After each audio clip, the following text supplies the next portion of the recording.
चुनाव नतीजों के बाद बीजेपी हेडक्वार्टर्स पहुंचे पीएम मोदी ने कार्यकर्ताओं और पार्टी नेताओं का अभिवादन स्वीकार किया। बीजेपी अध्यक्ष जेपी नड्डा ने पीएम मोदी को पटका पहनाया, फूल माला पहनाकर स्वागत किया।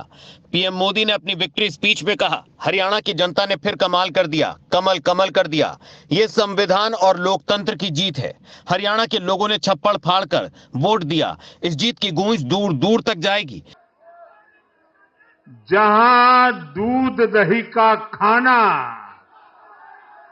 वैसा है अपना हरियाणा।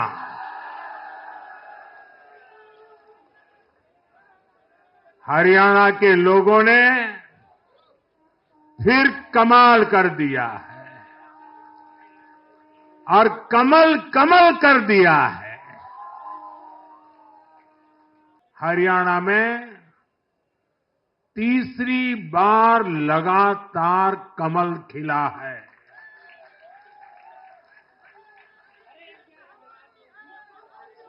गीता की धरती पर सत्य की जीत हुई है। गीता की धरती पर विकास की जीत हुई है। गीता की धरती पर सुशासन की जीत हुई है। पीएम मोदी ने कहा, जनता ने कांग्रेस के लिए नो एंट्री का बोर्ड लगाया। कब कांग्रेस की किसी सरकार की वापसी हुई है? यानी जो सरकार में थे, कितने साल पहले वो दोबारा आए थे? करीब 13 साल पहले 2011 में असम में उनकी सरकार लौटी थी, बाकी एक भी नहीं लौटी। उसके बाद भी जितने चुनाव हुए, लोगों ने कहीं भी कांग्रेस को सेकंड टर्म नहीं दिया है। आपको जानकर के हैरानी हो जाएगी दोस्तों, देश में कितने ही राज्य हैं जहां कांग्रेस कभी 60 साल पहले वहां थी, कहीं पर 50 साल पहले थी, कहीं पर 40 साल पहले थी। 50-60 साल से वो सत्ता में आई ही नहीं है। एक बार लोगों ने निकाल दिया, कांग्रेस को घुसने नहीं दिया है।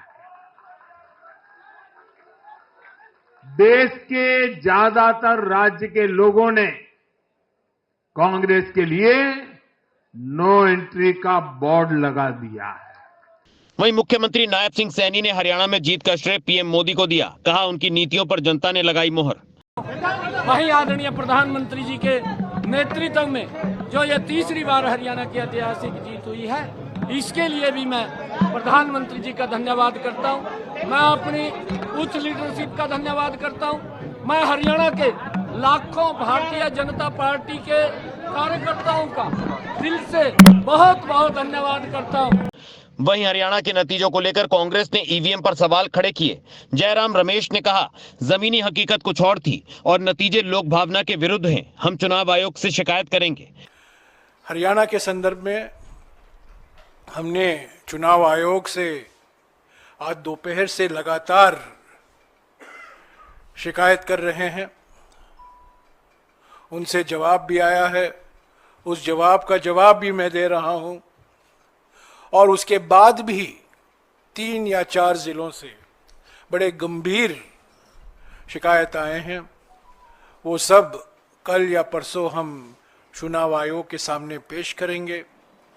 पर मैं फिर से दोहराना चाहता हूं, हरियाणा के चुनाव के नतीजे अप्रत्याशित हैं, आश्चर्यजनक हैं और इसको हम स्वीकार नहीं कर सकते, क्योंकि ये लोकतंत्र की हार हुई है और तंत्र की जीत हुई है। पवन खेड़ा ने कहा, नतीजे स्वीकार नहीं कर सकते, ये लोकतंत्र की हार और बीजेपी के तंत्र की जीत है। हरियाणा में चुनाव हुआ जिसके नतीजे बिल्कुल अप्रत्याशित हैं और यहां तक कि यह भी कहेंगे कि अस्वीकार्य हैं। जिस तरह की शिकायतें लगातार आ रही हैं, अभी हम जयराम रमेश जी और मैं जिस कमरे में बैठे थे वहां भी लगातार शिकायतें हमारे नारनौल के कैंडिडेट राव नरेंद्र सिंह हो गए या पानीपत के कैंडिडेट हो गए, 3 जिलों से हिसार महेंद्रगढ़, पानीपत, यहां से लगातार शिकायतें आ रही कि कैसे बैटरीज जो मशीन की थी वो 99% थी, और जिन मशीनों की बैटरीज 99% थी उन मशीनों में नतीजा एक आया, हमें हराने वाला नतीजा आया, और जो मशीनें नहीं, जिनको छेड़ा गया, जिनकी बैटरी 60-70% जो स्वाभाविक है होनी चाहिए थी, उसमें हम जीत रहे हैं हमारे कैंडिडेट। तो हम ये सारी शिकायतें इकट्ठी कर रहे हैं।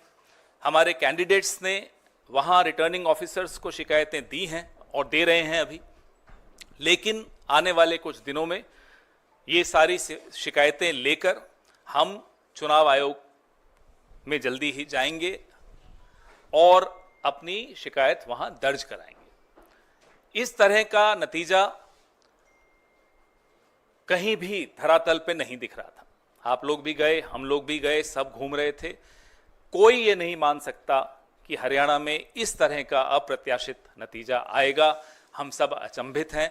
ये अगर एक लाइन में इसको कहा जाए तो ये तंत्र की जीत है और लोकतंत्र की हार है। हम इसे स्वीकार नहीं कर सकते। वहीं आप संयोजक केजरीवाल ने हरियाणा के नतीजों पर कहा, किसी भी चुनाव को हल्के में नहीं लेना चाहिए, कभी भी ओवर कॉन्फिडेंट नहीं होना चाहिए। इस चुनाव में जेजेपी और इनेलो का निराशाजनक प्रदर्शन देखने को मिला। दोनों ही पार्टियों के दिग्गज अपनी सीट नहीं बचा पाए।